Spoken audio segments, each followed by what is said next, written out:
ലോക്സഭാ തെരഞ്ഞെടുപ്പിനിടെ കോൺഗ്രസിന് കനത്ത വെല്ലുവിളിയായി നേതാക്കളുടെ കൊഴിഞ്ഞുപോക്ക് തുടരുന്നു. കോൺഗ്രസ് നേതൃത്വത്തെ വിമർശിച്ചുകൊണ്ട് പാർട്ടി വക്താവും ഛത്തീസ്ഗഡിൽ നിന്നുള്ള നേതാവുമായ രാധിക ഖേര രാജിവെച്ചു. മധ്യപ്രദേശിൽ കോൺഗ്രസ് എംഎൽഎ നിർമ്മല സപ്രെ ബിജെപിയിൽ ചേർന്നു. 2019 ഔദ്യോഗിക പ്രതിപക്ഷമാകാനുള്ള എംപിമാർ പോലും ഇല്ലാതിരുന്ന കോൺഗ്രസ് ഇത്തവണ നിലനിൽപ്പിനായുള്ള പോരാട്ടം നടത്തുമ്പോഴും നേതാക്കളുടെ കൊഴിഞ്ഞുപോക്ക് പാർട്ടിക്ക് കനത്ത വെല്ലുവിളിയാണ്. ഏറ്റവും ഒടുവിൽ കോൺഗ്രസ് നാഷണൽ മീഡിയ കോർഡിനേറ്ററും ഛത്തീസ്ഗഡിൽ നിന്നുള്ള നേതാവുമായ രാധിക ഖേരയാണ് നേതൃത്വത്തെ വിമർശിച്ചുകൊണ്ട് രാജിവെച്ചത്.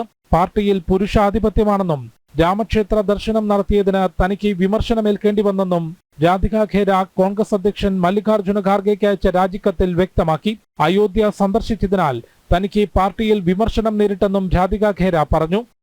श्री अयोध्या धाम रामलल्ला की जन्मभूमि हम सब हिंदुओं के लिए बहुत ही पवित्र स्थली है और मैं वहां दर्शन करने से अपने आप को रोक नहीं पाई, लेकिन वहां जाने का विरोध इस कदर मुझे सहना पड़ेगा मैंने अपने जीवन में कभी नहीं सोचा था।